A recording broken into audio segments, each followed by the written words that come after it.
You guys know what really grinds my gears? Besides, having my studio messed up. Liberals. That's it. Start the no, I'm stupid. No, look, every time I've come across a liberal, a PMC sort of, I'm a communist, I promise, but they can't tell a dialectic from a diuretic. Every single time, I swear to God, they have been an aggressively terrible person. And I'm not making that up. I wish I was making that up. I have given these people chance after chance after chance after chance. Every single time I give them a chance, they end up putting their liberalism, their individualism, and their individual opinions above everything else. Everything else. A lot of these people say that, they're communists, right? They say that they want to engage in the class struggle, right? But when it comes down to it, when it's important, what do they actually do? Right? They don't draw the red line at fighting the ruling class on behalf of the working class, right? They don't draw the red line at imperialism. They draw it at woke virtue signaling. Every single time. If you don't, say decolonial or give them the right pronouns or whine about microaggressions. What is a microaggression, by the way? I've never gotten a real answer on that. But if you don't do all of that, then they'll cancel you. And and here's even the best part, by the way. Let's say it's not even you they're canceling, right? Or me. They're always canceling me, but what are you going to do? When they ask you to cancel me along with them, if you don't, then you're next, right? And it gets them into this vicious cycle. Look at Mr. Daniel Tutt. I don't call him professor anymore because obviously Eddie took his PhD from him. Sorry, he was, you got to take him. What are you going to do? But look what happened to him, right? They went after him just for not canceling the Communist Party. And so what did he have to do? He had to appease the woke mob. And it's gotten him into all sorts of trouble. It's wild how little they care about the human lives that they ruin. Look, I think Mr. Tutt is probably a bad person, right? But no worse than a lot of PMCs. And because of the terrible PMCs, they're ruining his life along with it, right? And he's one of them. Now imagine what they do to you and me, right? Take the guy who, by the way, lied to us this entire time, that used to work for me on this show. His name's Daniel, right? The skinny guy, hipstery, right? Very soft. This guy is one of the worst, right? I don't know if you guys have heard the recordings that, they thought their Trotskyite underground was safe, but guess what? We're fucking everywhere. And he was making up these disgusting fetishes about women in the party and just joking about it, laughing about it, because it's okay so long as you still do liberal virtue signaling. All of that is fine so long as you, toe the LGBTQ lobby line, right? So long as you agree with Raytheon and Boeing and the Open Society Foundation and the Rockefeller Foundation and the Ford Foundation and the U.S. government who do pronoun checks, at White House staff meeting. Well, not anymore, but they did when Kamala Harris was there. So it's just like, look, I'm done giving these people chances. Sometimes I used to always be, try my hardest to be nice, try to bring people in and see if we could bring them along. And after every single time, dealing with one of these PMC hipster fashionistas that pretend that class struggle is a fashion statement for them to make, they've ended up just being a terrible person. So this got me thinking, and I don't know if you probably have read a lot of my writing, but a lot of what I focus on is how to conduct ourselves as communists. Now, all these, fakes and frauds, they agree with this when they read it. But then the way they act is the exact opposite. Look, I'm not writing this stuff so you can virtue signal and talk about how bad everyone else is. I'm writing this stuff so we can actually live by this stuff ourselves. If you can't hold yourself above all reproach, then you have no business calling yourself a communist. You just don't. I don't know. I don't know what else to tell you. Whatever. High Sheriff Hazard is a hard man to be. High Sheriff is his only plan. He digs through pockets, takes what he can, for he's High Sheriff Hazard. He caught me one evening, and here's what he said: "You look like a Russian, you look like a red, and if you're fond of your skin and your head, beware the High Sheriff of Hazard."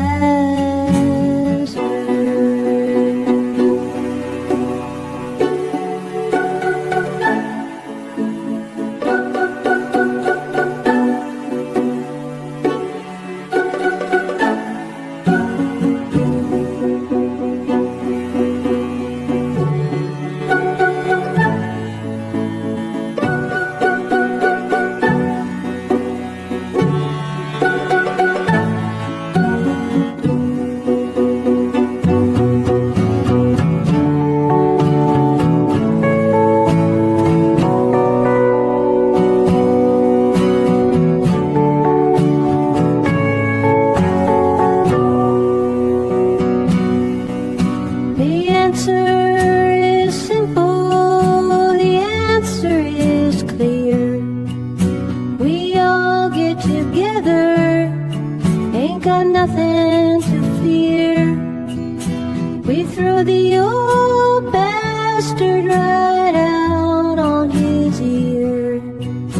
Farewell to High Sheriff Hazard.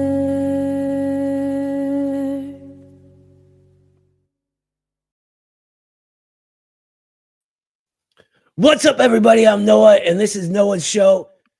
Down there, our actual communist producer, Sebastian, who is a fantastic guy and has been working for the Institute behind the scenes, and you just haven't seen his face for a couple of years now, right? I think it's going on 2 years. Yeah, at least over a year. Probably not 2 years yet, but it'll be 2 years at some point soon. Tight. Well, I'm terrible with time as I'm old and my mind goes. So what are you going to do?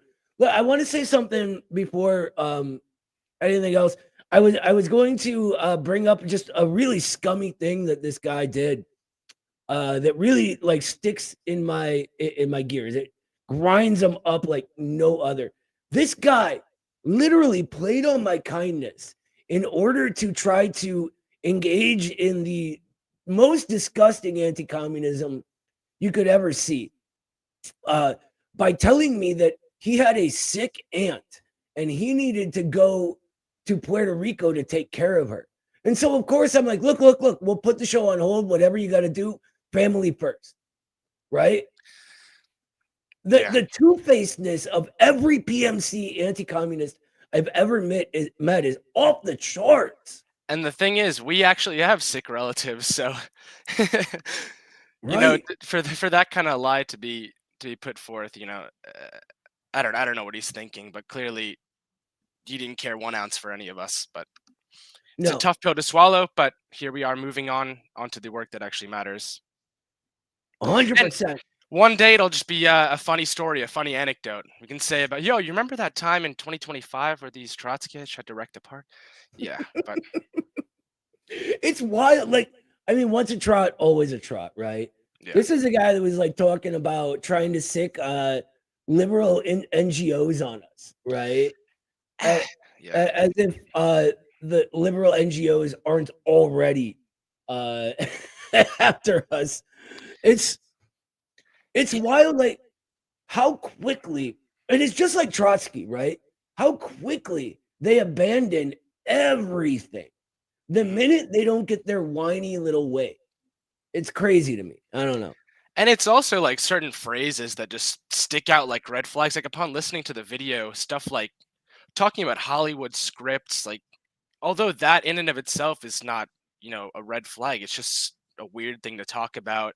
The BLM royalty, another thing in conjunction. It's like, I don't know, people talking about all this stuff, do they really have their head in the right place? And obviously the answer is no, but No, and it shows you who they really are because everybody who remembers or was around at the BLM moment knows exactly what happened to that, right? That the Democrats came in and wrecked any potential it had in the very beginning, right? They purchased BLM Incorporated, BLM.com, all of that, and began paying people millions of dollars who are saying they're Marxist, which they're obviously not, but that's what happens, right? And that's what happened to Occupy.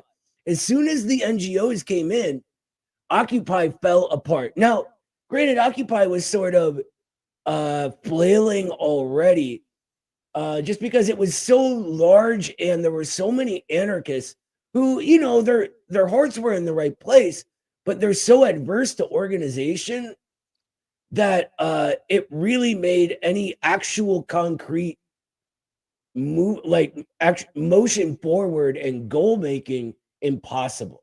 Right? There were and I wasn't even in New York or DC. I was here. So like getting information secondhand about like coordinated actions always just amounted to, well, we're gonna do a protest. Big effing deal. Protests happen all the time, right? Yeah. But every tactical decision ended up being made by whoever the most boisterous hipster was, right? Like whatever anarchist hipster could talk the loudest and the longest and outlast everyone else got their way. And that's no way to run anything like that. Yeah, and this wasn't Occupy, but I still remember that one video of, I don't know when it was exactly, but it was during Bernie's first campaign, where these two activists basically ran on stage and stole the mic and started, and that's where it all went wrong, really. I mean, maybe not there exactly, but the essence of that is why he failed. Obviously, the establishment was against him, but And why do you think the establishment attacks Trump, right? Trump's, yes, part of it, but it's a sort of chaotic thing. But they did not attack Bernie. Why? Because he caved immediately to the ongoing bourgeois narrative, right? Identity politics was becoming the fake left thing. And Bernie caved to it, immediately caved to it. So they let him go and let him do his thing, right? Before we go any further, I want to get to these super chats real quick. And Johnny is a new member. Thank you, Johnny. That's awesome. Starside, thank you for the 3. And Michelle with the 2, thank you. Says we all must be careful who we trust, it seems. Yeah, on that subject, we really do. Because here's the thing. We tend to get imposter syndrome sometimes, right? Like who the hell am I? I'm literally like, I was working late today and was worried about coming on here, having to start the show late. Like I'm working a manual labor job all day. I don't feel important, right? For dirt, by the way. But we are the only organization. The American Communist Party is the only organization currently scaring the ruling class, right? So this kind of thing was inevitable. And we believed that, I don't know, it just didn't seem real enough to me, at least. Others, obviously, it did, but there's that, and there's the fact that I want to. This is a critique Carlos makes of me all the time, and it's one I'm taking to heart. That I assume everyone's as good of a person as I am, and it's just not true, right? Look at the Trots; they're clearly terrible people, and so from now on, anytime I get those like PMC liberal red flags with someone, they're not getting the benefit of the doubt from me anymore. They're just not. I don't know. That's all there is to it. What do you think?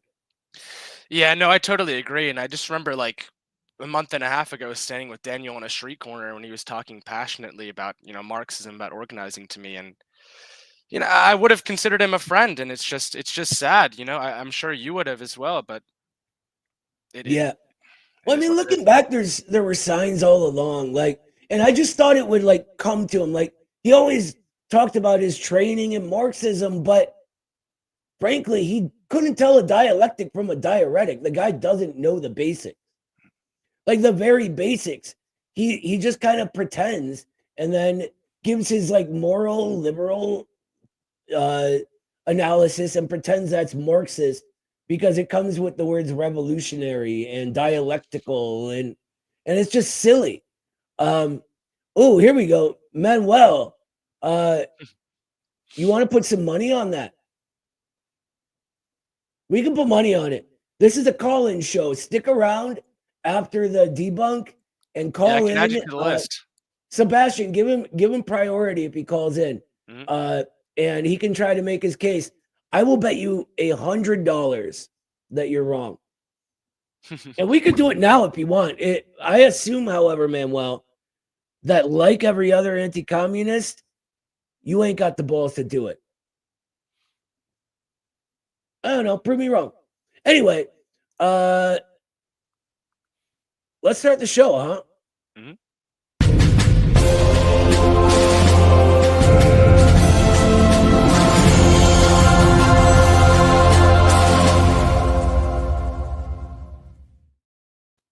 All right. This is, for anyone who doesn't know him by now, Mac from RTSG, who's joining us tonight. And I'm really excited about tonight's show, guys. I think that it'll be a good one. We're going to go over the Molotov Ribbentrop Pact and explain how the anti-communist narratives around it are ridiculous and wrong. Apparently, there's some guy, like a YouTube guy too, that just tried to do a debunk of the Marxist-Leninist narrative on this, like Big Mouth Billy Bass or Bad Mouth or something like that. So we're gonna go through some of his points because he looks at it from a different, different sort of moralistic angle. And then after all that, we'll take your calls and do what we do. What's up, Mac? How you doing tonight? Yeah, good evening, Noah. It's a pleasure to be here again, even after all this turbulence. Let's call it a roadblock or a bump on the road, really. Yeah, very um, small one that thought it was a very large one. yeah, indeed. I guess it was like an optical illusion. You, Mm, you thought it was bigger than it actually was. But yeah, so we did delay this a bit because of that. But in any case, yeah, I mean, I'm just pleased to be here. I guess I can briefly just introduce myself in RTSG. And yeah, so I'm a member of the RTSG collective. So yeah, Mac, that is my name. And RTSG is a bit of almost a think tank. We publish articles on our Substack. We have a Twitter account where we post the threads, analysis, and sometimes just random posts. So that's RTSG_main. And we also have a news kind of thing also on Twitter, RTSG_news, which has been doing quite well recently. And, we were really annoyed with some of the tendencies in the, let's say, multipolar sphere on Twitter and the way they report stuff. So, you know, we really strive to be kind of objective and not just put out multipolarista slop, as we dubbed it.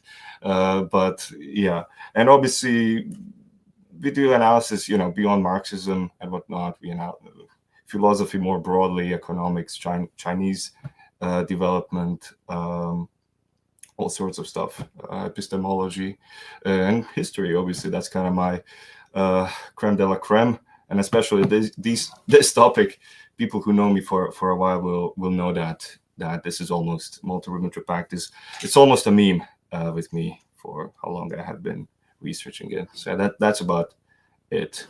Yeah, it's kind of like me and Stalin and all the well, I guess this is sort of tangentially wrapped up in Stalin, but I'm kind of like the go-to Stalin debunker around the institute. Yeah, one of the things I really appreciate about RTSG is really up-to-date news on Chinese innovation, which is kind of kept from us here in the States. But well, I mean, I guess with the AI thing right now, they couldn't keep that one from us. But yeah, that's crazy. I'm lucky to have shorted the market today. Anyway.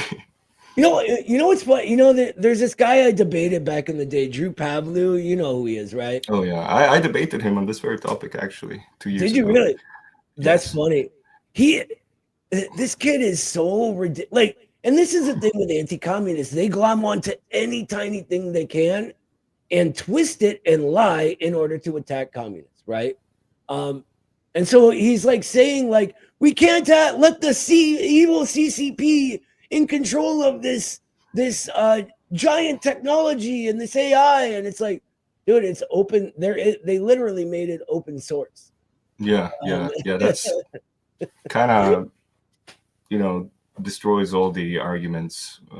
I mean, a lot of the arguments against this. Yeah, Drew is really a peculiar person. I don't know how else to put that. I remember when I debated him just very briefly. You know, he was saying the French and the British didn't want to ally with the Soviets because of the staff purges, and those happened in 1938. And I told him, but Drew, the first attempt at an agreement was 4 years before that. And he was like, I don't know. But yeah, he doesn't know like basic facts. A lot of these people don't know basic facts, which is really, it surprises me, you know, every time all over again. That's what it always comes down to is and look, it's a product of how we're taught to acquire knowledge and memorize it, right? They specifically look for something that will sort of verify a preconception they have rather than just trying to learn the facts, right? So they just go with these very vague narratives because the vague narrative that doesn't get into the facts more easily verifies this preconception, right? Yeah. It's kind of the classic fallacy of having the narrative you want to prove first and then looking at facts, which I mean, it's a meme almost. Yeah, and working backwards from a conclusion. Yeah. And what's wild is it all comes in the form of sort of like politics, history, etc., as nothing more than a sort of fashion statement, an empty aesthetic, right? That doesn't have any real world value outside of an individual building their identity. You know what I mean? Yeah, absolutely. I mean, it's kind of related with like, you know, shopping for ideologies, like people who flip ideologies every year. The person you mentioned earlier, Mr. Bad Mouse, is one of those people. I mean, he's been... What's his name? Dead Mouse? Like the techno guy? We can call him Dead Mouse. But yeah, I mean, this guy has been online for a while and he failed a billion times. He rebranded like 4 times. And every time he had some kind of a change in ideology over the past 5 or 6 years. And every time, you know, just nothing. It's a nothing burger. Every time it flopped, and then he just changed again. That kind of 2 years later. And maybe I just have a suspicious mind nowadays, but that kind of thing makes me very, very suspicious, right? It's like, you know how many times I've gotten called a grifter when I make zero money from Midwestern Marx? Yeah, yeah, But I've been a Marxist-Leninist for literally decades. I've never yeah, changed. I've always been saying the same thing. But these people that like seem to start a social media career of some sort, fail at it, and then go away and come back with something completely different, and then do it over and over again. It's just it screams to me that they're just trying to glom onto what they can sort of intuit as a trend in order to make money. I mean, kids overuse the word grifter these days, but that's the yeah, definition of a grifter. yeah. I mean, with you guys and with Haas, this grifter argument, it has to be in bad faith, because Haas and you guys, you really don't make that much money out of this. I mean, No, and that's not like me saying that because I have some insider information or something. Go to Social Blade or whatever, and when you track all the incomes, when you add them up, like, it's really not that much. I mean, Haas's subscriber count on, or whatever, on Kick, you know, they're public, they're in the corner, right? So but you have people like Hassan, who with his streamer money bought like a $3 million mansion a few years ago and whatnot. Now, you know, you can make a good case that someone like that is a grifter, because if you can spend $3 million on a mansion, why can't you create a movement or something real? You know, like, come on, because doing that would socialist or whatever. lose him the mainstream Obviously. media approval, Yeah. right? So he has to Yeah. keep the grip going. Yeah. If he You isn't, guys undertake like a huge risk by doing this. And you know, there's a reason why the CNN hit piece on you guys and Haas, I guess specifically, actually featured Hassan as one of the people who was going against you guys. So it's like that documentary in itself, like made by CNN, I think. And the whole idea that Haas is a Fed, but then he's also a Russian agent simultaneously, like make it make sense. Really, you know, I didn't see a single, you know, I'm biased obviously, but I genuinely, in good faith, haven't seen like a single good argument by these people against you guys. And considering how much hate you get, it's kind of crazy. And it's wild. Like, you see like tiny accounts on social media with like 500 followers get posts that blow up with like 10,000 likes, and they don't question that. Like, if this is obviously botted, it's obviously there's something going on trying to attack the Communist Party, but they're so full of themselves that they think they're just organically doing this, and they're fighting the good fight against these people that they clearly have no idea what they're talking about, right? They're all frauds pretending to know about Marxism, pretending to know about communism, etc.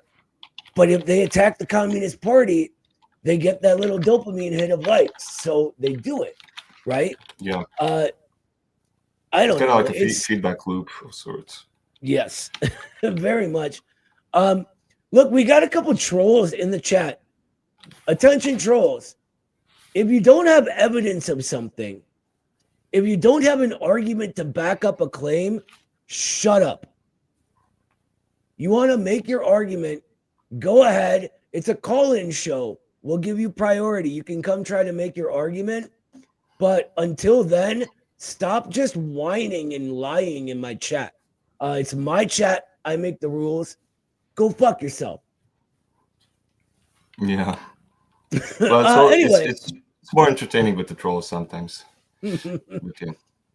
Why don't we get into it? Let's talk about the Molotov Ribbentrop Pact. Yeah. So yeah. Let's do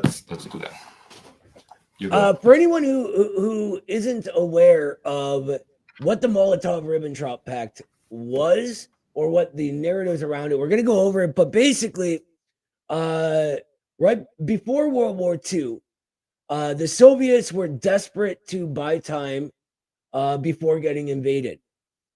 And they were trying to make all kinds of political moves at the time. And the Germans, after some issues with England made an overture to the Soviet Union to have a non-aggression pact. And so, of course, the Soviets jumped on it. That could buy them the time. I mean, for almost a decade, they had been saying, if we don't industrialize in 10 years, they're going to invade and destroy us. And this is exactly what they tried to do. And so they signed this non-aggression pact, not an alliance, not anything like that, between Joachim Ribbentrop, who was the German and Nazi foreign minister, and our man Molotov in the Soviet Union, who was a really, really effective, I forget the name of the post, Commissar of Foreign Affairs. Foreign Affairs, thank you. And he was also really good arguing at Bretton Woods too, but that's a whole nother bag of bananas. So why don't you, before we really get into it, Mac, actually, you know what? I'll do it. So with this non-aggression pact that was sort of made to buy time, the very common anti-communist narrative around it is actually Stalin and Hitler were best friends, and they made this secret plan to invade Poland together, and they began World War II as allies. Then the Nazis stabbed them in the back because that's what they do. So that's where we'll begin, Mac. Obviously, this isn't the case, but let's go. This is the primary sort of myth you encounter. How would you react to that if someone that gave that to you? Right. Well, there is actually a bit of history, a bit of recent history about that. You might be aware of the Black Ribbon Day, which is a commemoration / holiday of sorts made by the initiated by the EU, and it's held on the 23rd of September, right? When the Molotov Ribbentrop Pact was signed, and what do you say? Back then, when that happened in late 2019. Putin actually kind of reacted to that, and quite directly, actually. And what happened? The Soviet archives directly, because of that, were opened. I mean, a good part of them was opened, and you can actually now find a lot more this primary source evidence than you could before on the Presidential Library of Russia, or the Yeltsin Library. And actually, we translated a lot of those documents on RTSG. But in any case, this really, with the Black Ribbon Day, this is where the kind of modern discourse about this started. And the point of Black Ribbon Day is to equate the responsibility of the Soviet Union and Germany in the beginning of World War II. So that's very much very standard argument. In fact, sanctioned by, as in promoted by the EU officially. And Canada has a big part in that too. But anyway, as far as that goes, and in fact, some leftists on Twitter also make a similar argument, like that person Ruth, for example, where they say that there were these kind of micro attempts, quote unquote, by the Soviet Union to during the 30s to still have a channel open with Germany. And a good rhetorical argument against this is that for that to be the case, the Soviet Union would have to, 95% of the Soviet foreign policy after late 1933 was, we can say, directed against Nazi Germany. So the idea that they used this 95% of their whole policy, everything they did publicly, all these agreements, initiatives, everything they did, just to cover up the 5% of very small kind of individualistic almost adventures by a few ambassadors is quite absurd. So that's as far as the pre-Molotov Ribbentrop Pact period goes. And when we come to the Molotov Ribbentrop Pact itself, it's interesting to note that first official overtures by the Germans to the Soviets, to Molotov, came in May of 1939. And that's really quite late when you think about it. That's only 3 or 4 months before everything developed. And so sorry, I was gonna say, and at this time, these were early overtures by Germany. So it was Schulenburg. Schulenburg was the German ambassador to Moscow. He was getting directions from Ribbentrop, and Molotov really was not biting his bait at all. Schulenburg actually reported at one point that Molotov is suspicious, quote unquote. He's suspicious both of us and British. That's what he reported Schulenburg to Ribbentrop when these early overtures happened. And at almost every step through this early period of Germany trying to kind of penetrate into the Soviet diplomacy, all these diplomats would always, for example, bring up Mein Kampf, and the fact that Hitler constantly talks about destroying the Soviet people, and the idea of Lebensraum. And it's kind of funny how the ambassadors or German diplomats would respond to this. They would say, "Oh, let's not focus on the past. I don't know. Hitler says something sometimes, but let's talk about like real politics or whatever." But the Soviets were really not buying it. They were. And again, the context of this is like 6 years of Soviet anti-German quote unquote policy. That's not a completely accurate description for nuanced reasons, but let's just call it that for simplicity's sake. There's another thing that I've pointed out here. So there was a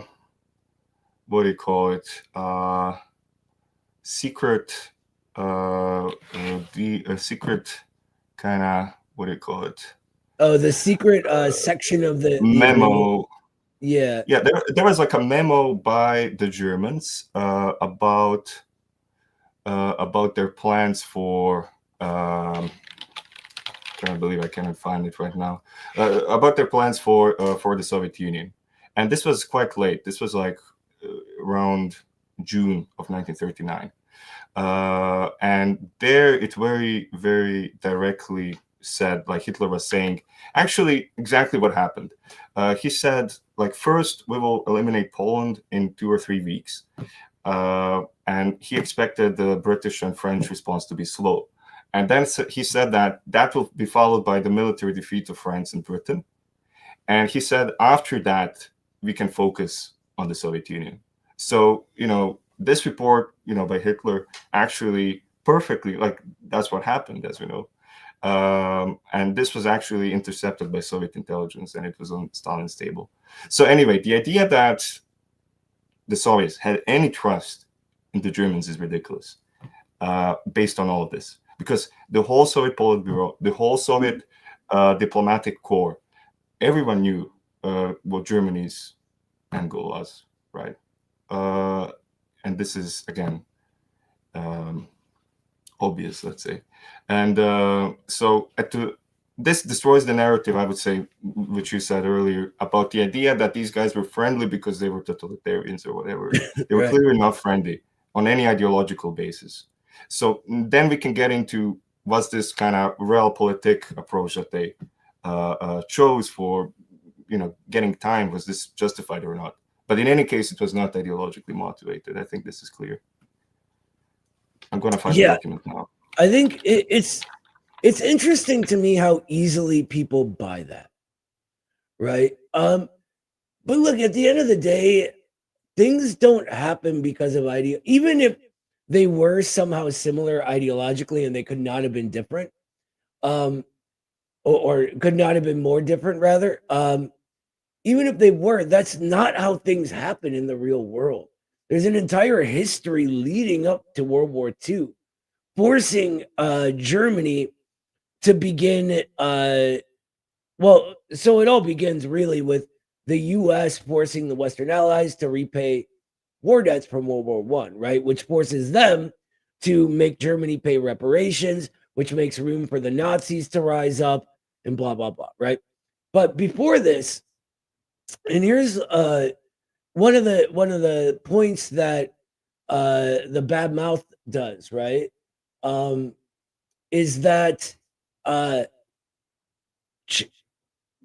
the ML narrative he supposedly debunks is that the Soviets were trying to do non-aggression pacts with all of the Western liberal powers first, or at the time they called them the democratic capitalist countries, right? Or democratic imperialists rather than the fascistic imperialists. So this is true, but he kind of just leaves it there, right? And he sort of he goes into like why France sort of said they were going to pull out, which isn't really the case. It turns out that the French negotiators didn't have any authority to sign any agreements the entire time they were there. But why was the Soviet Union making overtures to the Western liberals? It was because Hitler invaded Czechoslovakia. And the Soviets immediately said, okay, let's get together and let's destroy them before they take this any further. And they were willing to send troops and make a stand for Czechoslovakia. Now, Czechoslovakia obviously had very close economic ties with the Soviets too. So that's important. But the real issue here that kind of clues everyone in that there's never going to be a sort of alliance against the Nazis, at least at the time, to the Soviets, is that Chamberlain in England basically, well, he looks at Hitler sort of like a bulwark against communism, right? Something between communism and them that could save the elites in England from the working class. And so as Hitler is demanding this and that of Czechoslovakia, he's kind of backing his play. He's giving him all of the Czech assets in British banks. And they were big banks back then. Remember, they were the primary empire at the time. And so this sort of is what begins this whole situation. What do you think about the Czechoslovakia thing, Mac? Yeah, that was obviously a big point. Like Soviets were kind of, learning from their past experience. There is a article by Michael Jabbar Carley, one great historian, about this topic. It's called "Burnt Once," or how do you say, "Burnt Once, Twice Shy," or whatever. In any case, the second time. Once bitten, twice shy. That's what it is. Yeah, almost. I'm a bit. It's a bit late here. That's my excuse for these guffs. And I think I earlier said 23rd of September. Obviously, I meant 23rd of August, right? For when Molotov Ribbentrop Pact was signed. But in any case, So that's a real thing, and it's not just Czechoslovakia. Obviously, it's also all these previous experiences that the Soviets had. Well, I guess you were saying this is the reason they were going with the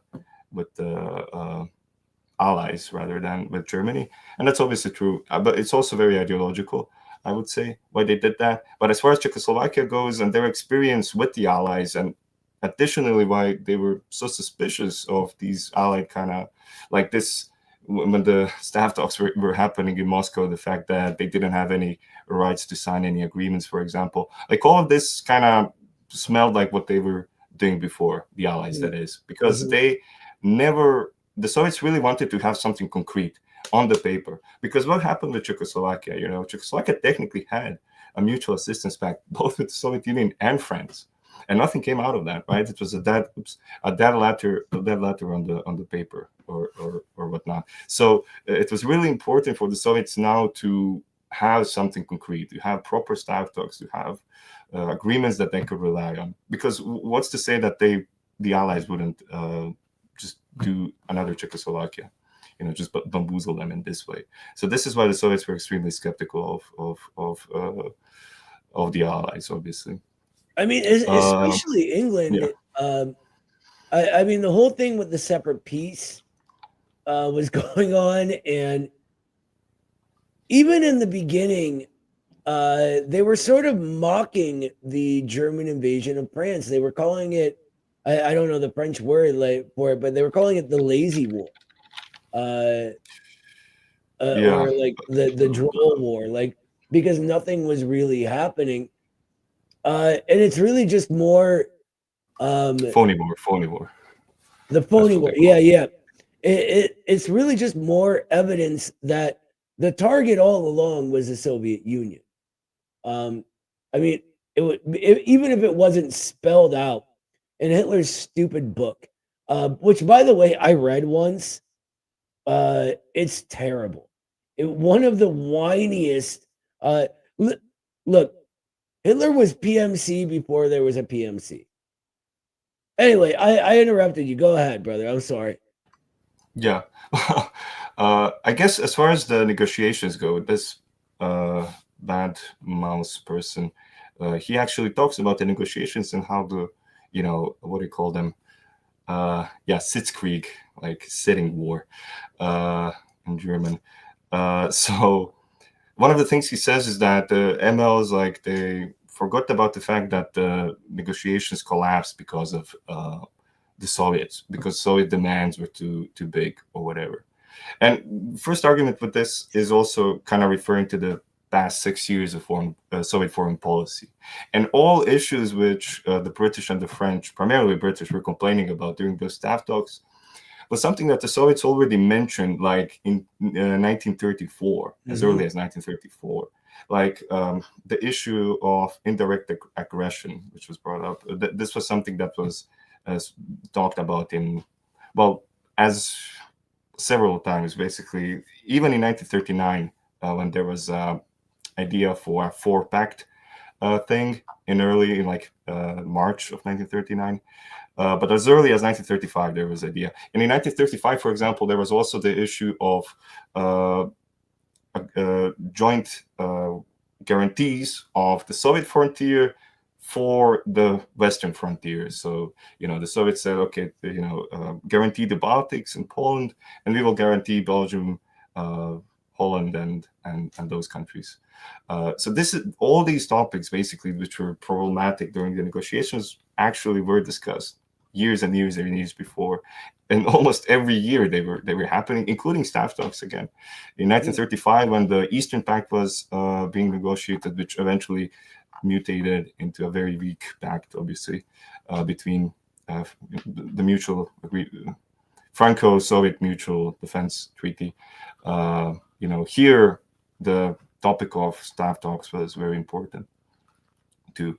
Anyway, and now the British and the French are coming into these negotiations as if none of that happened, as if they had zero time to think about any of these issues which the Soviets have been mentioning for 6 years, basically, on and on and on.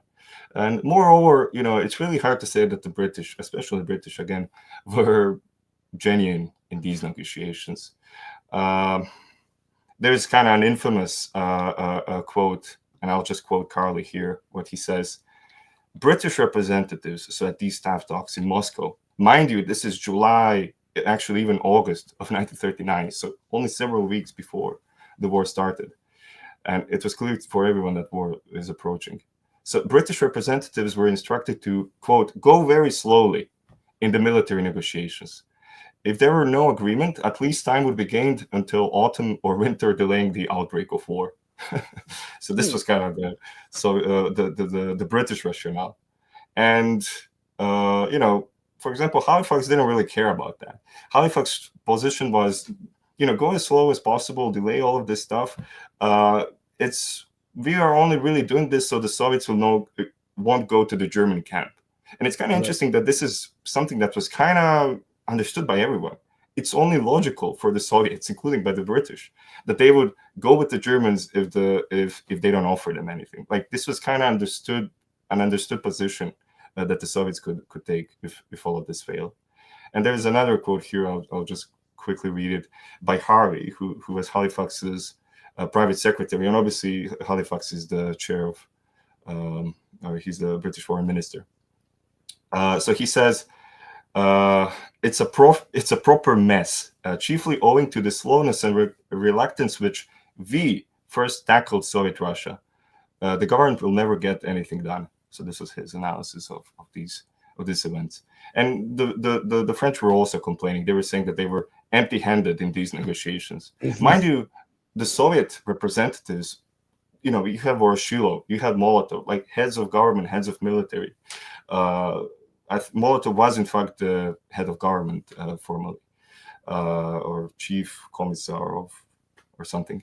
So they could sign anything at a moment's notice. These guys were like second-grade diplomats, basically, who had no power to do anything and were just dilly-dallying around the topic. I think at the first day of negotiations, just to conclude, when Voroshilov pressed them, like basically almost immediately during the negotiations, these guys were like, okay, we need to take like a 15-minute break. And then they urgently called Paris and London, like respectively, because they didn't have anything. It was kind of an insane situation they were in. It's wild to me that they went there, you know, like these guys had to know they were nobodies. Like, why are we here? Molotov writes about that, by the way, personally. Yeah. They recognized it, like Najir and Drax, these guys who were there, they recognized that they were way above their pay grade. Right. And Molotov says it. He's like it was clearly a stalling tactic. Right. Yeah. And a lot of this has to do with the intelligence games that were going on at the time. We don't really have, that's a whole nother bag of bananas. I got into the story of, do you know the guy Richard Sorga? Yeah, I think I do. Famous Soviet spy. The character James Bond is actually like based on him and his life. Like he was always like he was a ladies' man and he drank vodka martinis and. Did he die in Japan? No, he was Soviet. He was no. Did he die in Japan? Oh yes, yeah.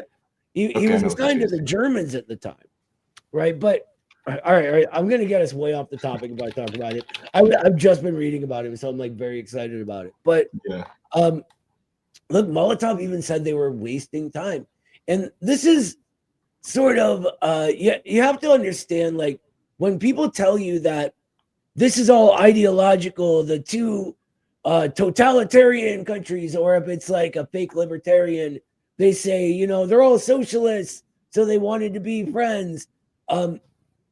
This is all happening as part of realpolitik, right? Like it's actual, like what you have to do to defend your nation against others. And this is, I mean, there were so many non-aggression pacts being signed in the 30s, especially the mid to late 30s. I mean, even just among these sort of fascist powers and stuff, you had the Anti-Comintern Pact and the Germany-Japan Pact, and like the England-Germany Naval Pact. Like, there's a million of them, right? And so it's interesting to me that we always focus on the Molotov Ribbentrop Pact to the exclusion of all these other non-aggression pacts, and none of them were followed, right? But it's just it's highly suspect that our establishment points us in the direction of the thing that makes you not want to look into communism. I would personally, I don't like that argument too much because I think there is a uniqueness to Molotov Ribbentrop Pact, obviously, because of the secret protocols. I mean, whether they existed or not, I mean, I'd say they did. They had consequences which didn't really exist with most of these other protocols or non-aggression pacts. Although some of these non-aggression pacts had secret agreements, I think this is maybe a more relevant point. The non-aggression pact between Lithuania and USSR actually had a secret clause for intelligence exchange, for example. And even the British guarantee of Poland had a secret clause, which the Soviets weren't aware of, unfortunately. And that clause was that the guarantee only actually refers to Germany, which is a good thing, but the Soviets didn't know that. So these secret clauses did exist. I would still say that the Molotov Pact is unique, but to say that it's like legally unique, let's say, is kind of jibber jabber.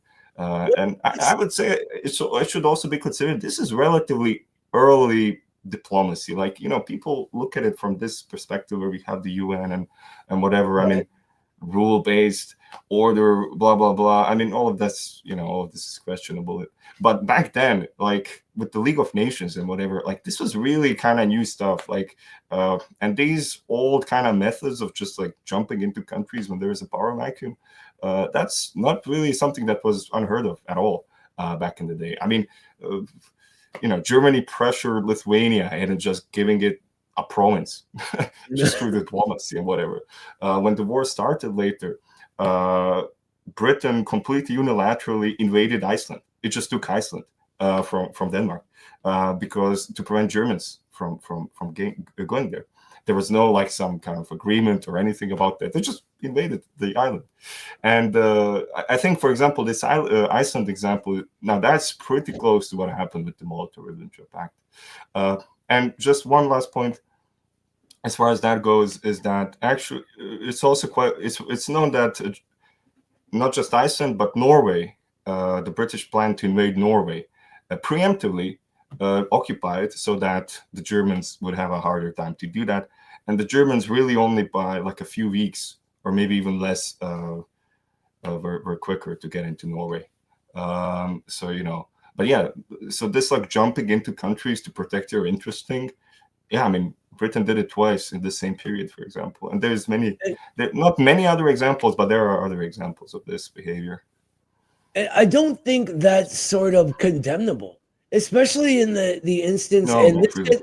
this will get into actually what I was going to want to talk about next, which is the actual body of the pact itself, including the secret articles. Because we're told it was to carve up Poland, right? Which is kind of a crappy way to put it, but kind of. I think that in protecting its border from the Nazis, the Soviets were going to do what it takes, period. The way to invade through Europe is down through Poland and into Ukraine. And from there, you get access to everything, right? Especially once you take places like Crimea. But the Nazis really, really wanted the farmland in central Ukraine, right? This is one of their stated goals. They wanted those. They wanted the oil fields in Baku and Azerbaijan. This is why they really wanted to get into the Soviet Union. And so in protecting itself from the coming invasion, they word this non-aggression pact specifically so that their troop line is where they're able to defend their border, right? And there's this whole thing, and that Dead Mouse guy brings this up, right? Where he calls it imperial because states are all just imperial. It's just a silliness, who cares, right? But what I'm interested in is that they were taking land back that had been taken away at the end of World War II, right, by Poland. And what the Dead Mouse guy says is that, well, yeah, that's true, but the Poles had, or the Russian Empire before that had taken it from the Poles. But he kind of doesn't, he just ends there. And really the truth is, this had been disputed territory going back over a century. There was just going to be conflict over it, period. And like Mac was just saying, right? It was not an unheard of thing. It wasn't some evil thing to jump in there and take that land or another group or state or whatever. And so like the idea that this is somehow more, and Badmouth is like basically framing it as a moral condemnation. But the idea that this is somehow morally commendable and not simply the defense of sovereignty, and really the defense of the world working class movement which was centered in Moscow and needed to be defended at all costs, according to all of their best analysts at the time, was simply paramount for them. And they were going to do whatever it took to save it. I think one of the strongest arguments, and usually I kind of, let's say, encourage people to just kind of own up to the Soviets intervening in Poland. Because we were actually talking about this before the stream today, by the way. Yeah. I'm well aware of the Grover argument. I mean, he popularized it in the Western, in the English-speaking world, about the fact that the Polish government escaped to Romania, which technically made Poland on the 17th no longer a country because they didn't have a government. And, you know, okay, we can get into the legality. Maybe that's even true. I mean, his argument is okay. But is that really that relevant? Like, we kind of understand intuitively what happened here. And I would say a strong argument here rhetorically is an argument of alternatives, let's call it that way. Because what was a good alternative for the Soviet Union at this time? Like, if they didn't intervene, like, okay, them not intervening in Poland, what would they be more moral for that? For Nazi Germany to occupy all of Poland? Like, there is, let's say, zero reason. Like, this is the way the Soviets acted in this situation was by far the most rational way they could have. They got the most out of the situation, and it was understood to be a temporary measure because, as I've said earlier, the Soviet intelligence was well aware that Germany was going to invade eventually the Soviet Union. Obviously, the idea that this was somehow legitimate Polish territory, but simultaneously it was Poland who invaded the Soviet Union in 1920 to conquer this territory, which was primarily made up of Ukrainians and Belarusians, is also kind of an insane argument to make. But in any case, yeah, I would ask someone to think of an alternative, which, and you know, obviously Nazis moving into this part of Poland, which wasn't really Poland, it was Ukraine and Belarus, especially in Ukraine, that would make really big problems. But because as early, I even remember, I think on the last stream, or maybe the stream before that, when I was here, when we were talking about Munich, even in 1934, von Papen was talking about how Ukraine could be used against the Soviets to create some kind of a fifth column over there and whatnot. So this, again, has been an idea that existed for like 5+ years of creating a rump. You know, what they would do is that part of Ukrainian territory in Ukraine, they would make it a state. You know, they would say whatever, Ukraine, Reich of Ukraine or something, I don't know, and they would use that as a justification to, you know, invade the Soviet Union. Basically, this was the idea, and the Germans document that very well, and they were in contact with these fascists in Ukraine at the time. I really want to. I have to interrupt you here, Mac, because this brings up something really interesting to me, and it's something that modern trots, anti-communists, pretend didn't happen. That the Trotskyists of the day were supportive of this fascist-aligned Ukraine, right? And they were actually calling all kinds of groups that basically were part of OUN, the Banderist, like literal Banderist scum, the Nazi group that the who were killing Ukrainians and Belarusians later, by the way. You know, Bandera was killing. Yeah, Bandera was killing Poles and Ukrainians. Poles and Belarusians. Like, this is exactly what happened. All kinds of them. Yeah. Well, but what the Trots were doing was saying that, and I forget the name of, there was like the Ukrainian Insurgent Army, I think it was called at the time, their armed wing, which was a sizable force, and this is who the Germans wanted to use, right?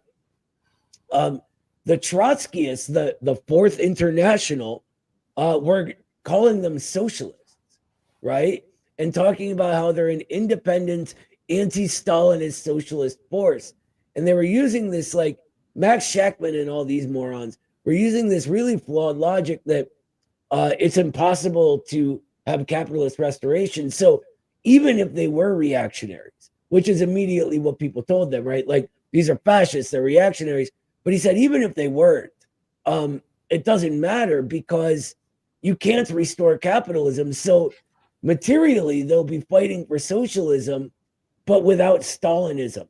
And so here we see, like, in an actual concrete way, the entire Trot movement siding with fascism because of their irrational hatred of the Soviet Union and Stalin.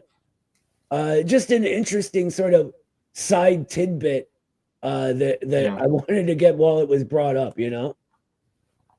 Yeah. I mean, Trots really have a bad track record with that. Going back to Yes. Spain, I don't know if everyone is aware of the fact that during the Spanish Civil War, I mean, at the very end, admittedly, the Trotskyists actually couped the socialist, quasi-socialist government in Spain in 1939, which created a civil war inside of the civil war between the Trotskyists and the Republicans. I guess Republicans would be more accurate. And this made it so that Franco, or just like Madrid, was just like a clean sweep after that fact. He rolled them because and Yeah. it wasn't even just the POUM, because it was the POUM, the POUM. Yeah. I forget what it stands for. Yeah. They were allied to a bunch of the anarchists, right? Yeah, anarchists who were a part of that. Modern, like, sort of fashionista anarchists today forget we're very easy allies of fascists quite frequently in Spain, in Italy, and in Germany. Yeah. I mean, the Italian fascist movement rises out of literal anarchist collectives, right? And Georges Sorel and his theory leads to Gentile, right? So it's really everywhere you look, these people who sort of claim to be communists or left wing these days have a history of fascism and alliance with fascism. And so I look at Trots today and I see what they do, and how is it not the same thing? I look at the fashionistas today, and how is it not the same thing? I guarantee you that as things sort of fall apart in the US, they get closer and closer to the actual fascists in the financial ruling class in order to attack communists. I don't know. I'm way off topic now, though. We can get back to the topic at hand. Yeah.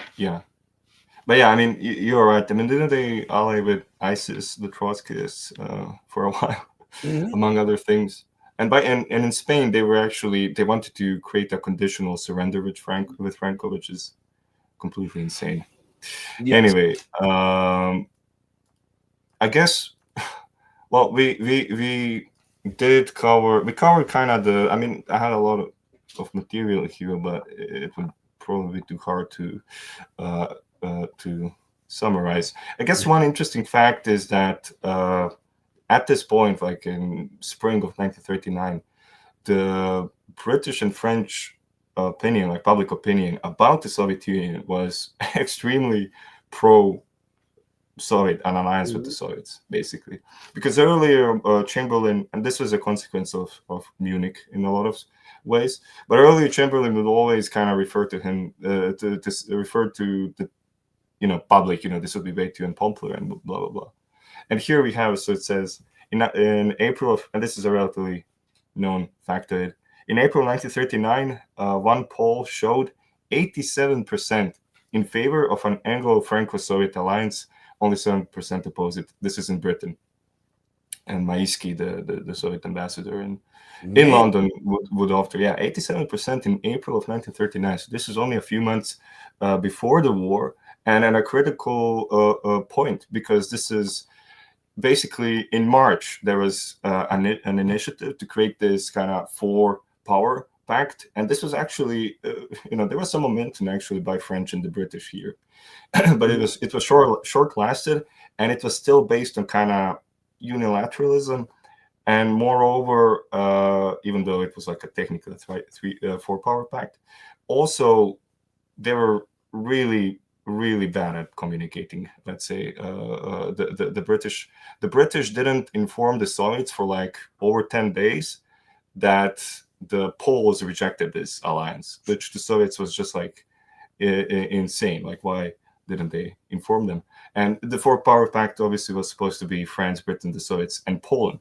And it was Poland who destroyed this initiative, by the way, obviously. And Poland had, besides the sort of geopolitical bone to pick with the Soviet Union, remember they were sort of a right-wing dictatorship at the time, and it was them that sort of kiboshed the sort of Soviet idea to make a stand at Czechoslovakia.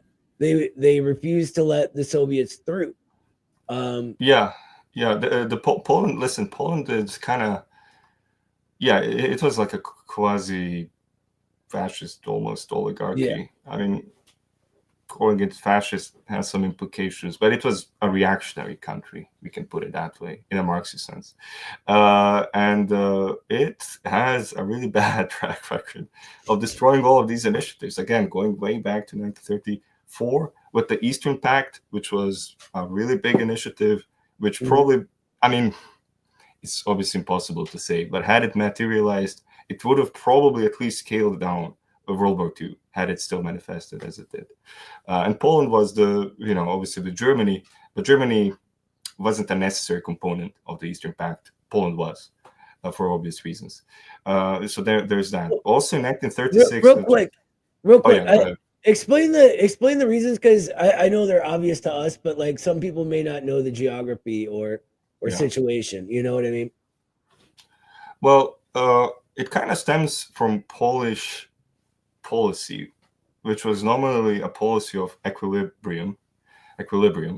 This is what they called it. And Beck and Pilsudski was still alive. So Beck is the foreign minister of Poland. Pilsudski was the leader, let's say. And the idea was that they will, both be kind of friendly with the Germans and friendly with the Soviets. And this was their justification for opposing the Eastern Pact. Now, the important point here is that this is the exact same argument, so that was the Polish justification for not joining the Eastern Pact. And the Eastern Pact was supposed to encompass all of basically Eastern Europe in a multilateral agreement guaranteed by Britain and France. If you know what the Locarno Treaty is, it's basically that, but for the east of Europe, it was actually called also the Eastern Locarno often. But in any case, so Poland had nominally this policy of equilibrium, where in fact, they had a non-aggression pact with the Soviet Union and with Germany. This was kind of their justification. But the thing is, Germany was using basically the same argument, not exactly the same, but they were saying this Eastern Pact is meant to encircle us. Like, this is an aggressive policy against Germany. And that would be fair, but Nazi Germany was actually invited to the Eastern Pact, because if they were a part of this multilateral defense agreement, that they couldn't invade anyone who's also a part of it, which is all of Eastern Europe. So, and this destroyed this German narratives, and even the British, like Cadogan and others, were commenting how the Germans didn't have an actual excuse for not joining the treaty. But Poland accepted this narrative by German propaganda that this was an anti-German policy. And they said, because it's an anti-German policy, we cannot join it because we are, in an equilibrium. But yeah, it was not a policy. It was not an anti-German policy inherently, at least. But moreover, even though nominally they had this policy of equilibrium, more often than not, and okay, they did not join the Anti-Comintern Pact, but they did so much to sabotage every single collective security, initiative in Europe. From Munich and before that, they're integral to the defense of Europe, but they were boycotting at the very least all of this. And there's a kind of an insane episode in Romania where Germany, Italy, and Poland actually, we can say, interfered completely, like very directly and brashly in Romanian internal policy to remove their foreign minister they actually all worked together to ditch their, through diplomatic and pressure, to remove the Romanian foreign minister, who was open to creating an agreement with the Soviet Union. And actually, this agreement would recognize Bessarabia as part of Romania, which is the only time that this was proposed. And in return, the Soviets, and mind you, the Soviets were doing all of this just to have the right to help Czechoslovakia. So not even not even Romania. They were doing all of this to help, to have the ability to help Czechoslovakia in the eventuality that eventually will happen.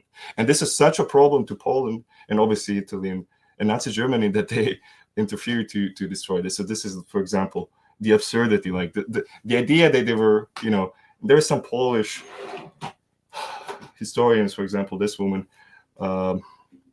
Brazimowska, who I mean, she's Polish. All Polish historians are biased, more or less, and they always defend this idea of equilibrium. And yeah, again, they didn't join the Anti-Commentary Pact and whatnot. But yeah, there's countless examples. But I'm going a bit off topic. That's all right. It's interesting, and see, I didn't know anything about the Romania thing. I find that really interesting. I don't know, I feel like, so we're starting to wind down here. So I want to mention that this equilibrium sounds quite a bit like neither Washington nor Moscow to me. Which is the same thing as, calling the US proxy war against Russia right now an inter-imperialist war, right? Yeah, it didn't make that connection. Right. That's interesting. Anti-communists are going to be anti-communists, But Yeah. so to sort of put a button on this, is that a saying? I feel like it's a saying. If it's not, I'm going to say it. Put a button on this. Is that a thing? Is it put a pin? Put a pin in it? No, that's like going back to it later. Yeah. But we're buttoning it up or something. Buttoning it up, maybe. I don't know, man. What are like one or two things that we haven't covered, like broad sort of lies about it, and what's the truth underneath it? About the Molotov Ribbentrop Pact. Yeah. Or have we we've kind of gone over the big ones? The big one is definitely the idea that these are two totalitarian regimes, which, because of that, despite of everything, just naturally came together. I mean, the fact of the matter is that, it was quite predictable and normal, almost, let's say, or expectable, that the Soviets would enter like a agreement of sorts with Germany if these Western negotiations fail. But obviously, this is in the context of them pursuing this policy for 6 years and not getting anywhere with it. And when you have the British with literal instructions to go as slowly as possible, I mean, the Soviets were really kind of like, they were mad. They were like, these guys don't respect us at all, so to speak. And the British, at the end of the day, I mean, especially Chamberlain, like, had the idea that Hitler, the Germans, civilized people, they were civilized men, gentlemen you could talk to and whatever, and figure this all out. And the Bolsheviks, the Asiatic horde, these people, they were always scheming and trying to get one over us or whatever to say. I'm really bad at sayings tonight, but mess them up for their own benefit and whatever. Yeah. And I think that's something that people don't really recognize a lot when talking about this period of history, is that was a very, very, very common way of looking at things. That Absolutely. Western Europe were the advanced countries and Russia was backwards, and the people were illiterate and stupid and blah, blah, blah, right? And I think it's interesting that I don't want to get too off topic, but yeah, I think that's just something that we should probably take into consideration. Context always matters. Like the Germans genuinely saw themselves as inherently superior to Slavs. Yeah. I guess, yeah, that's of course true. But I guess if we want to conclude a bit, I will cycle in this direction that you're going, not completely, to reminisce a bit almost with how I started to research this. And it's exactly kind of this context, because obviously World War II is this grand, absolute, pinnacle. This is, I mean, such a cliche of history and whatever. And when this debate was happening in 2019 over the Molotov Ribbentrop Pact, the whole kind of argument that Putin was making, and his argument is flawed for some reasons, in my opinion at least, but in any case, it was focused on this context of these 6 years or basically completely forgotten history.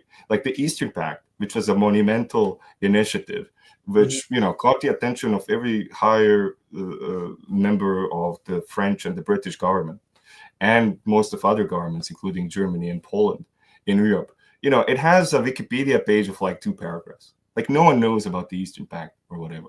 No one knows about the nuances of what was happening behind the scenes at Munich. And no one knows that the Germans were completely just kind of rebuffed or blackballed by the Soviets until almost like June of 1939.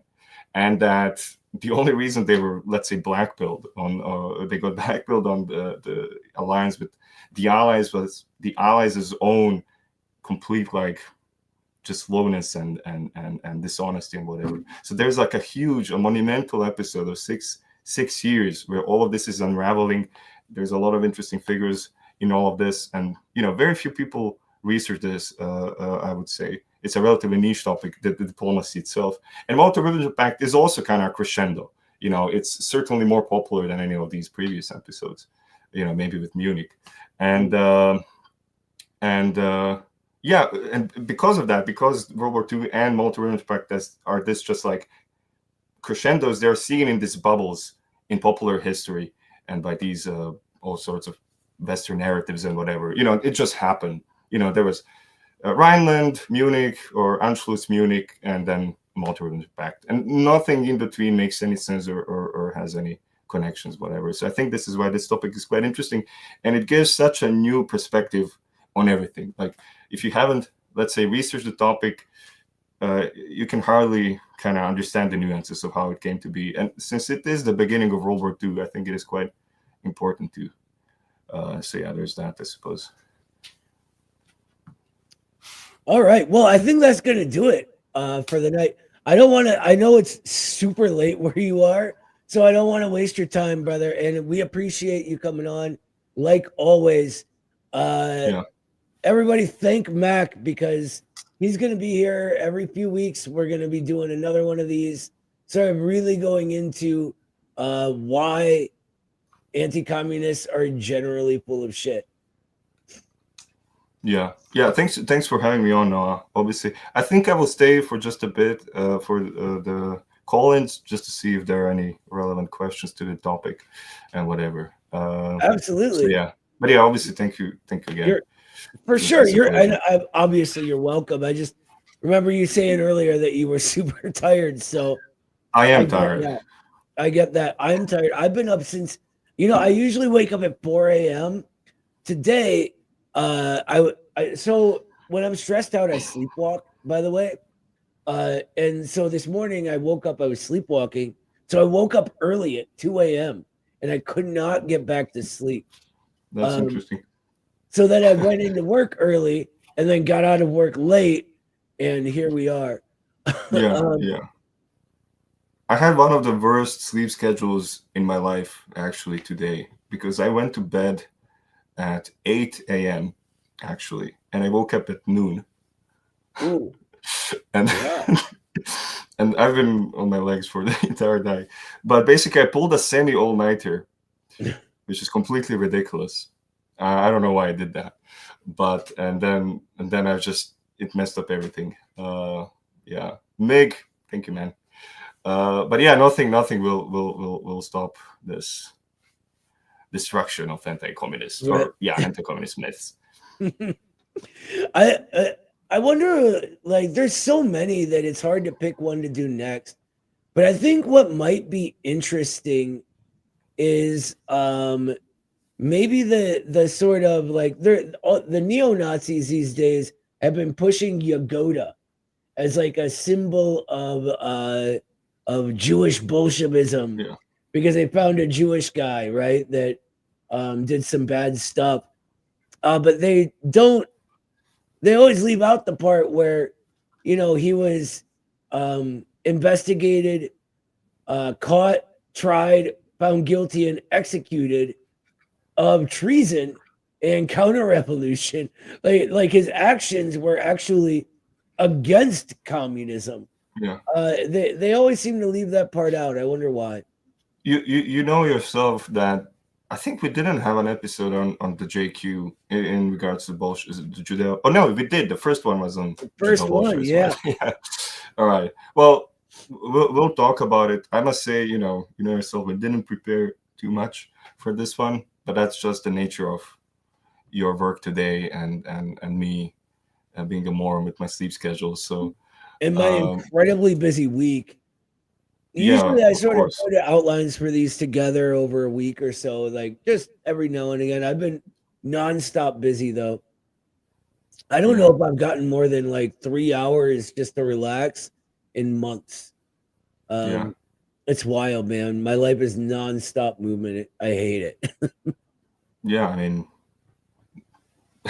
good for you in a way, you know, that's, but also, you know, free time pill, you know, Jehu. So yes.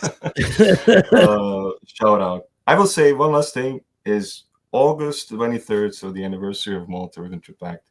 I think this year I might actually publish a really, really, really big, like almost 40-page Substack on the Molotov Ribbentrop Act. It's been in work for way too long, for over 5 years at this point. So I've been announcing it every year, admittedly, for the past 5 years. But I think this might be the year. This might be year.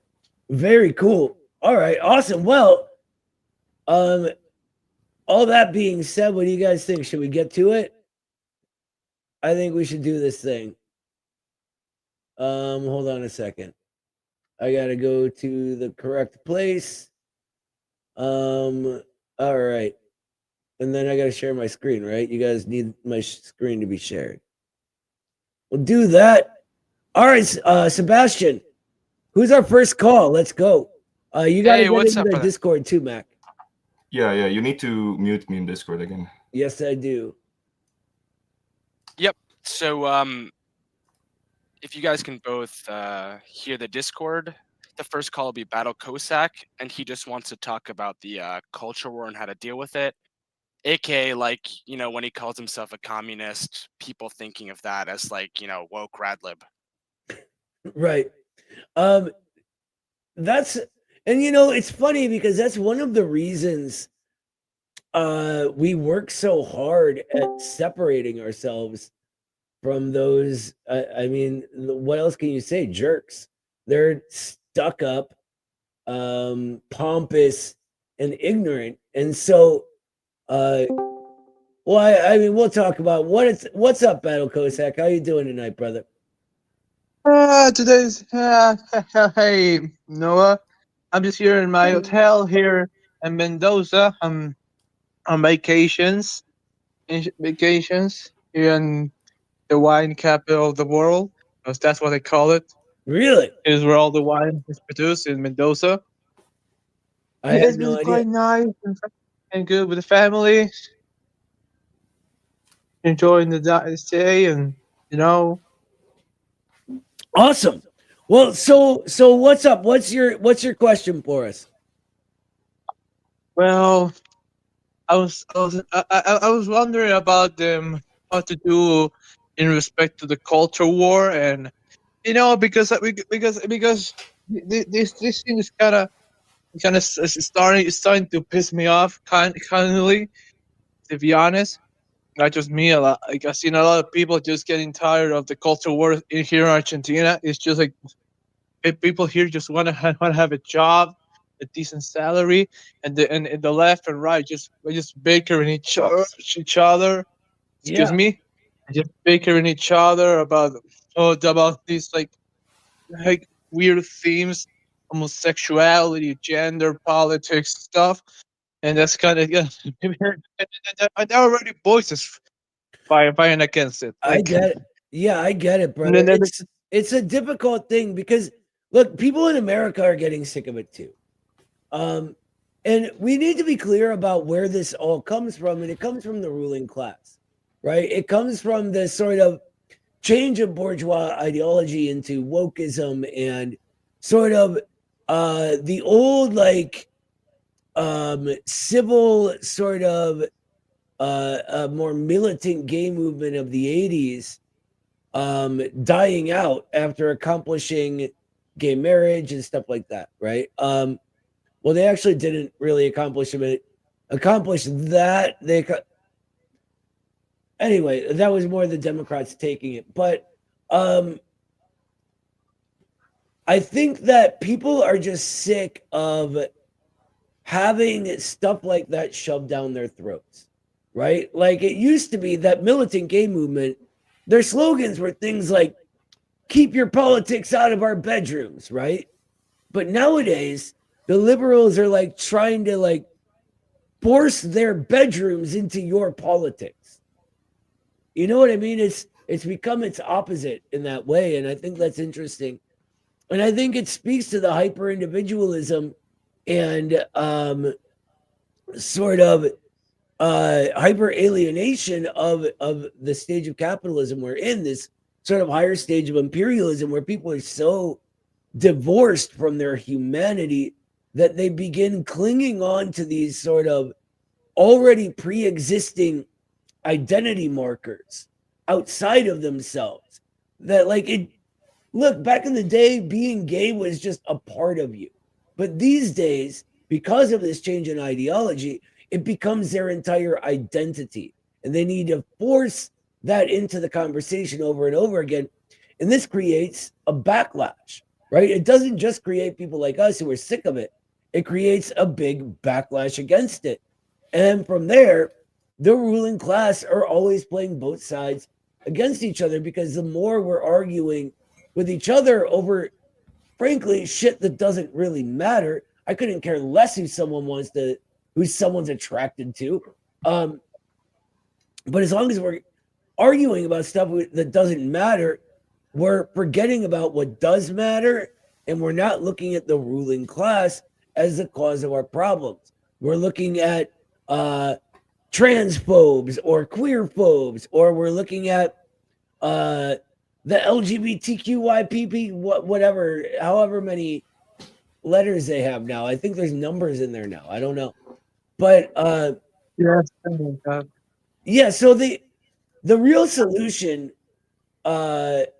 is going to be social in nature, and it's going to be the continued progress of America as more and more people are sick of it and over it, you know? But from what Sebastian was saying, your question really was how to deal with people who mistake you for one of those woke liberals when you say that you're a communist, right? yeah, that's exactly it. Yeah, so I will say here, can I interrupt for a of moment? course. Yeah, go Or ahead. you want to go? No, Yeah, no, do like, well, back to Classic, you said you're from, where are you from? Argentina? Argentina, yes, Yeah, born and yeah. raised. It's interesting, you know, I'm from Croatia, right? It's also a bit of a periphery in Europe. And I would say in Croatia and most of the Balkans, there's like a 5 to 7 year delay between what's happening in America. Like trans issues, for example, and all these narratives only became relevant here maybe 2 years ago or so. Well, in the US, it's been going on for like 5 years. So I think there's like this delay behind all this garbage and whatever that's coming from the US on the culture war.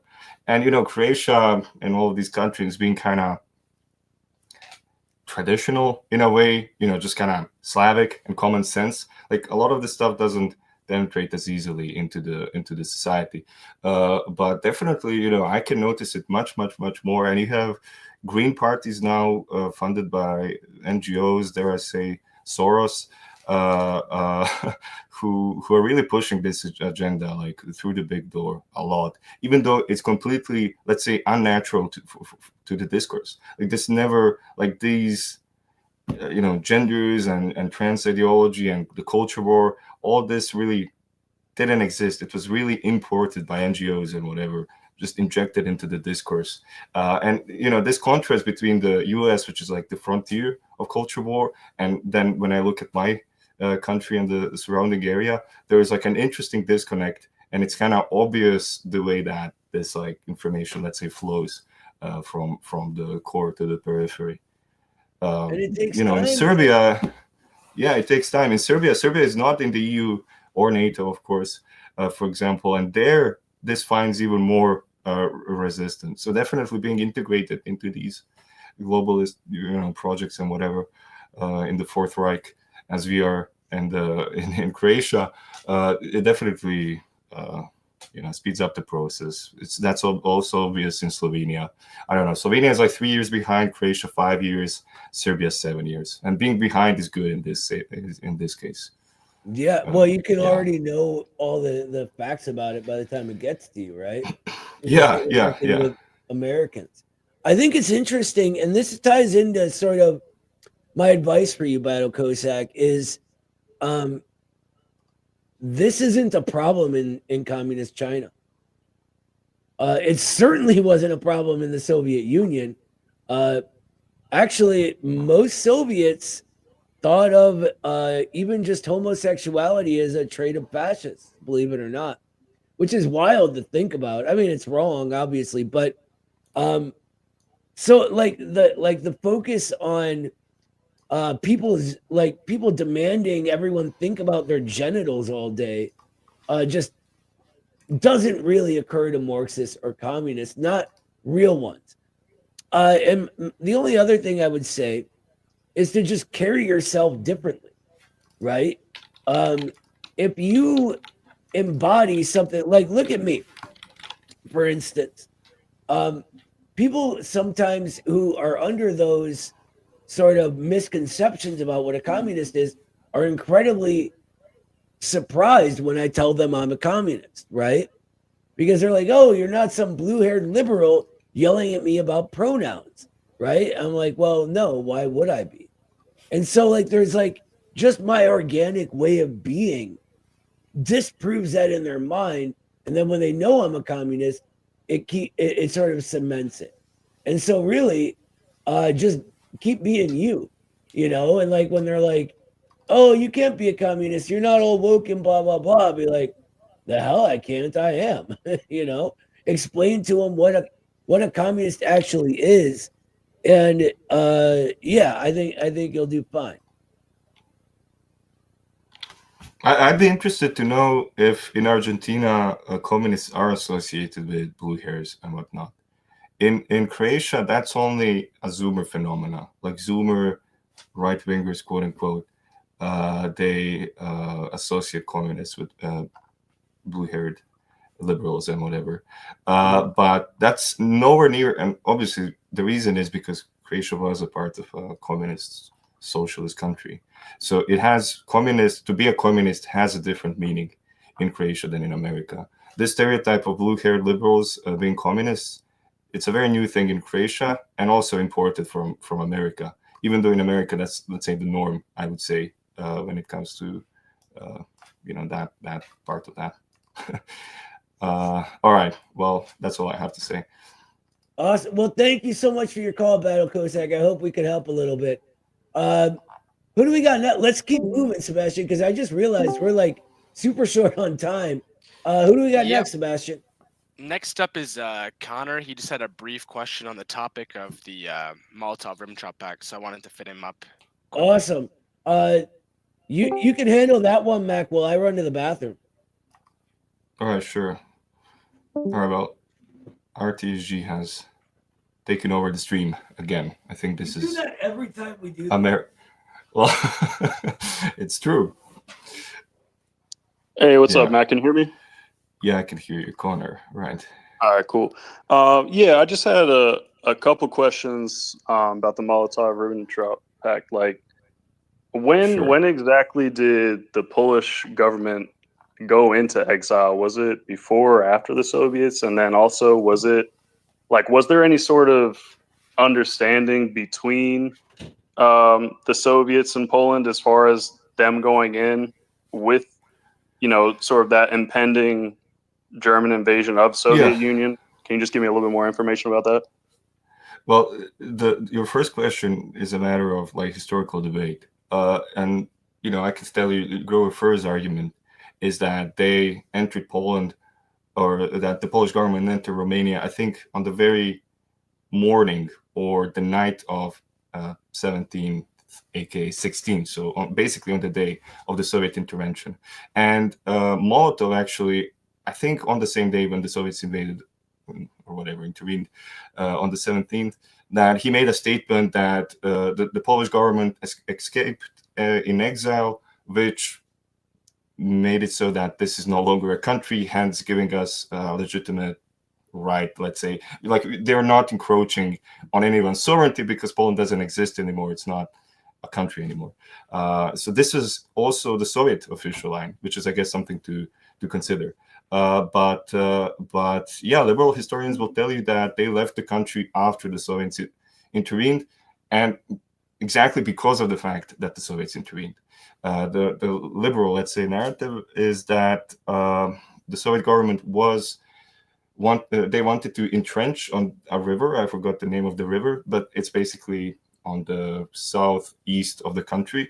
But because the Soviet intervened, they couldn't hold, so they just escaped. So we are literally talking about like 12 hours plus or minus. I frankly don't have a position on this exactly, because in my opinion, it's not actually super relevant whether they escaped just after or just before. And as far as an understanding, there definitely was at least one memo by the Polish government, maybe Beck, I would forget now, but there was at least one memo by the Polish government that said that they should not engage the Soviets. And there were a few battles that people point out, really kind of clashes between some Polish units and the Soviets. But the fact of the matter is, if the Soviets, or if the Polish troops did not get that command, and if they, engaged the Soviets as if it was like a normal invasion, or in the same way they were engaged in Germany, we can say a lot more. There would be like 10 times more casualties, and all of this it wouldn't be nowhere near as smooth, almost, you can say. So there's that. There's at least one memo again. And when the invasion started, but Poland actually did, when the German invasion started, that is, Poland did actually send some kind of a memo about, or like a kind of pretty pathetic request from the Soviets to help them against Germany. Obviously, at this point, that's completely ridiculous. But also, even then, they didn't go all in, because they said, send us divisions that will be under our command. So even then, they were not willing to fully commit to like actual support from the Soviet Union. So I guess that's most of what you said, I think. Yeah, I hope that answers your question, brother. Thank you so much for it. I hate to like shove you out the door, but we're short on time, so we're gonna keep rolling. I just want to say before we do, though, whenever we sort of bring up this sort of legalistic, do they count as a sovereign nation or not at the time, because the government gets interned when they flee to Romania. It always struck me as a sort of like pointing to bourgeois formalism anyway, right? Like, this was always going to happen. It was just a historically disputed territory. That's all. Anyway, who do we have next, Sebastian? Appreciate it, guys. Thanks, brother. Thanks, Connor. Yep. Next is going to be Dale, and he just wants to talk about Donald Trump's Project Stargate and whether or not it's going to fail out of the hurdle. Okay, let's talk about. I don't know much about it. I don't know anything about that. But we can talk about it. Bring him on. Dale, you here? Hello? Hey, Yep. what's up?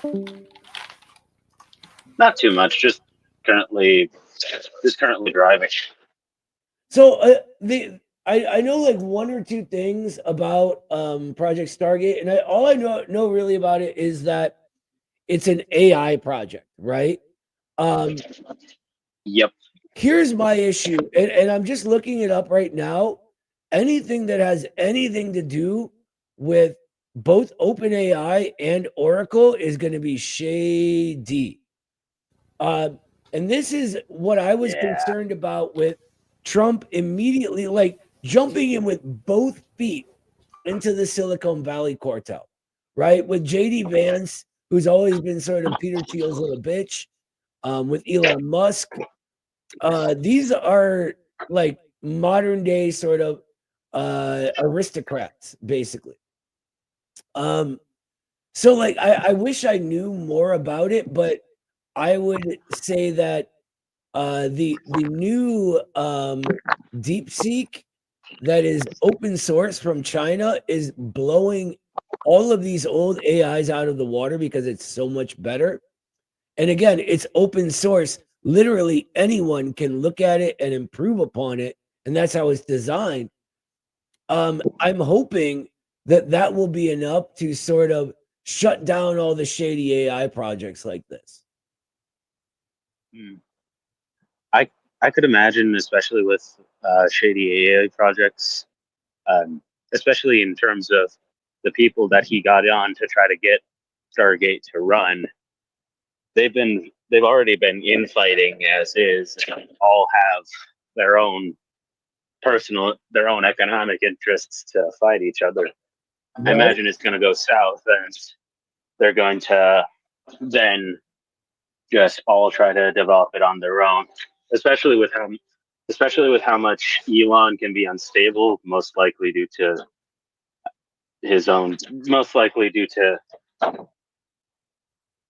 him having his own project for that one, and also getting a shitload of government funding already.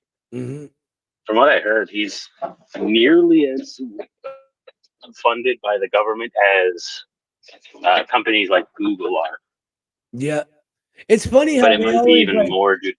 It's funny how they always like portray themselves as like self-made men and they're these hard-working people, but really they just steal our tax dollars. That's how they make their money. Yep. It's our money that they're giving them. You mentioned the people involved. Like, look, Larry Ellison from Oracle. For anyone who isn't aware, look up the name, and his list of just shady association is a mile long. Oracle actually was the company that they originally forced ByteDance to hand over American TikTok moderation to. So the minute Oracle got its hands on American content's moderation, the most popular Midwestern Marks TikTok account was banned, along with everybody else who was against the proxy war and anti-Nazi. So that's just one example. The other guy involved was Sam Altman, right? And he's got like that viral video right now where he's talking about it. I haven't seen it yet. The social contract. Oh, I've seen that one. Yeah, the new social contract thing. So maybe Yeah, if you have, Mac, you can sort of hit on that. Yeah, okay. Well, I didn't know. I saw a meme actually on Twitter earlier. I didn't know this is what it's referring to, like, OpenAI or the US, like $50 billion, 4,500 employees, and like 10 years old or whatever. And then DeepSeek has like 200 employees and it uses like less than $10 million. And these guys are being financed now with 50 billion, which is insane. And these guys at DeepSeek in China, they make like a model which is 95% more efficient or something stupid like that. It's kind of crazy. Like, this has to be some kind of money laundering operation or something. But in any case, yeah, I mean, it's crazy, really. I mean, China. This is kind of goes with our thing of posting China innovations or whatever. But as far as South Open go, yeah, I saw that video also earlier. He says something like, these innovations in AI will require some kind of a new social contract. That's kind of what he says. It's not, for a layman, for some I guess it's not, that doesn't really mean anything. But it's actually interesting. Haas, like just the other day, I think on stream, was talking about how these techno billionaires, which are, or tech billionaires, which are in Trump's government and whatever, are kind of going to use this leverage to, you will live in the pod and eat the bugs. Like, this is kind of the direction it's going in. And now he talks like literally 2 days later, after Haas kind of and makes an analysis of that.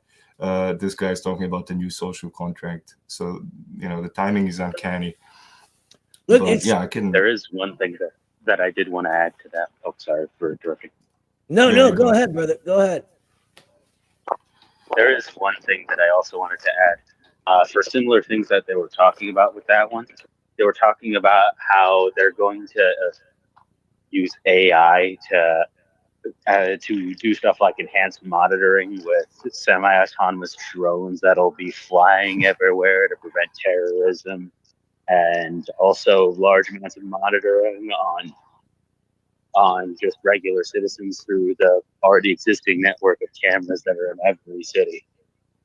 There are thousands everywhere. Mm-hmm. Yeah, that's like Black Mirror episode or something. Yes, it is. And they went into those like crazy killer dog things. You remember those? Yeah. The black and white episode. I actually watched that. It was actually a pretty good episode. You know what's funny about Black Mirror? They got so like sick of how depressing the world is, like the showrunners, that rather than make another season of Black Mirror, they decided to make some comedy videos. And isn't the director of Black Mirror finish your thought? Yeah, no, they made these movies, and it was something about like Go to Hell 2020 or something like that. I forget what it was called, but it was really funny. And they made two. But regarding AI and this idea of a new social contract, I think Haas is onto something about this is like the way they want to change social relations, which are sort of downstream of the relations of production, right? No matter how you look at it, AI forces us to reconsider our foundational social relations based on that, the relations of production. The boss-worker relationship is going to be called into question as AI gets more and more advanced. Already, it's making so many jobs obsolete that they have to sort of force them to stay around. I mean, right now, if we allowed it like sort of unleashed this technology, we could already have self-driving cars for everything. But what would happen to the Teamsters, right? What would happen to cab drivers? What would happen to all these kind of things? So they hold it back in order to sort of continue a relation of production that just no longer makes sense. And as it gets more advanced, this is going to continue to escalate. That's my prediction anyway. One thing that I did want to add, especially for things like AI, especially with how it's being used, I imagine what's going to happen, especially due to unless its current limitations can be overcome, especially with self-driving cars and various other things. Mm-hmm. It's likely to effectively you're going to see the sort of rise of techno-feudalism through the just elimination of the middle class, just through all of the major do a lot of stuff like various service jobs, and various, or at least higher paid service jobs, and various administrative tasks Yeah. being overseen by a lot of the AI. Alongside that, especially with the industry or industrial base of the U.S. facing the cliff that is a lot of people who are baby boomers and were major engineers in these industries dying off and not having anybody else to really teach in terms of who they're going to have replace. It's likely that there's going to be a lot more automation of U.S. factories. Yep. In terms of industrialization.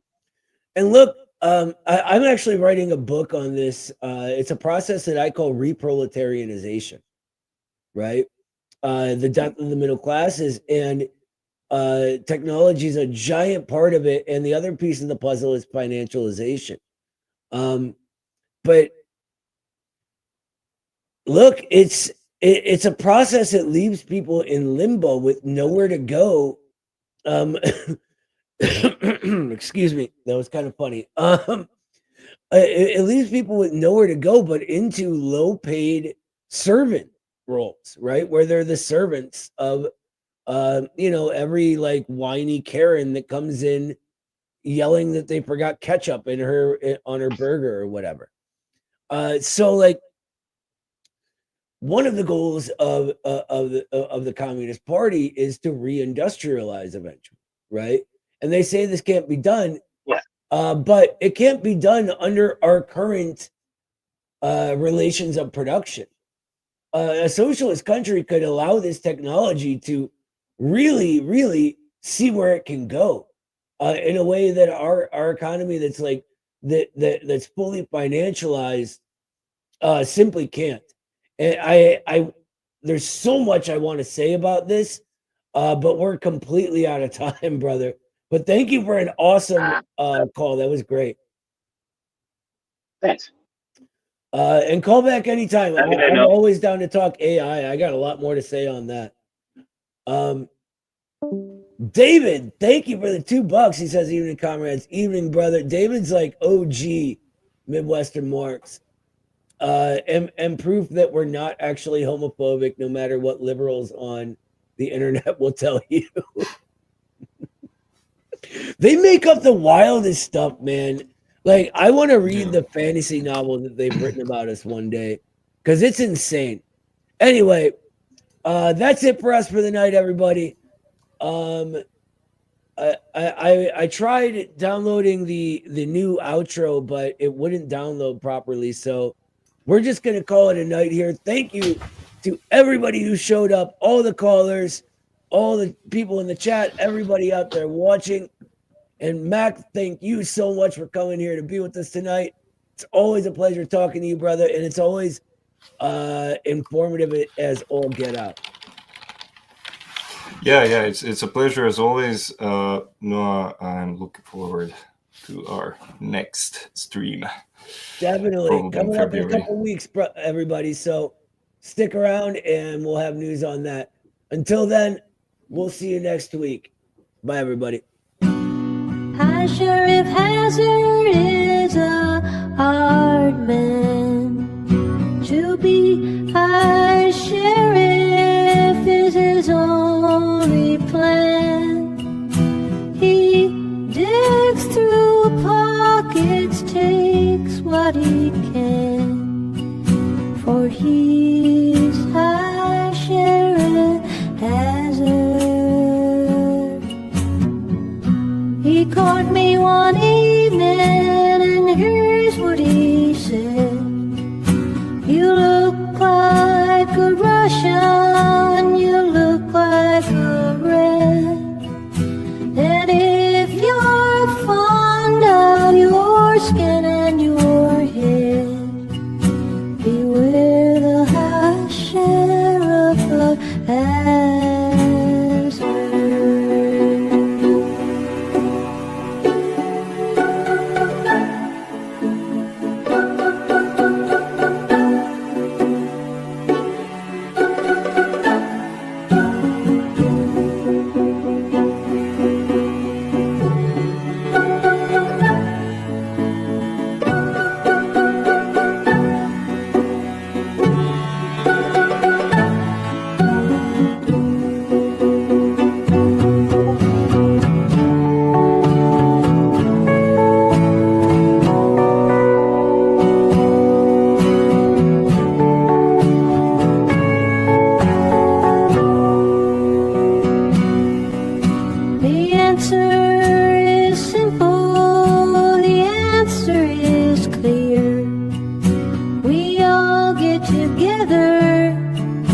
got nothing to fear. We throw the